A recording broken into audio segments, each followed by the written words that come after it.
অনেকেই বলছে যে মুরগা জালি দাদা আমাদের এখানে পাওয়া যাচ্ছে না, কি করব? মুরগা জালি তাহলে অল্প একটা জায়গায় রিপেয়ারিং করব, ঠিক এরকম যেমন ছবিতে দেখাচ্ছি, তার জন্য কি কলকাতা বর্ধমানের বিভিন্ন জায়গায় গিয়ে চেন্নাই হায়দ্রাবাদ থেকে নিয়ে আসবো? না।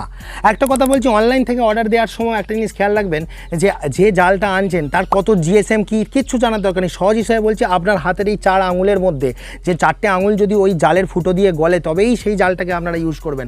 সব থেকে ভালো হয় যদি আপনারা অ্যালুমিনিয়ামের জাল ইউজ করেন, কারণ অ্যালুমিনিয়াম জালটাকে নিজের মতো করে শেপে আনা যায়। ফাইবারের জাল ইউজ করলে অনেক সময় দেখা গেছে কি যে বুলেট পিন লাগানোর সময় সেই জাল কোনো জায়গায় ফুলে থাকলে প্লাস্টার করার সময় সেটা কিন্তু খুব অসুবিধা হয় বা সেই জায়গাটা ফেঁপে যেতে পারে। তাই মুরগা জালি যারা ব্যবহার করছেন সব থেকে বেস্ট হয় জিআই বা অ্যালুমিনিয়ামের ব্যবহার করুন, আর খেয়াল রাখুন যেন হাতের এই 4 আঙুল আপনার ঢুকে যায়, তবেই সেটাকে ব্যবহার করুন।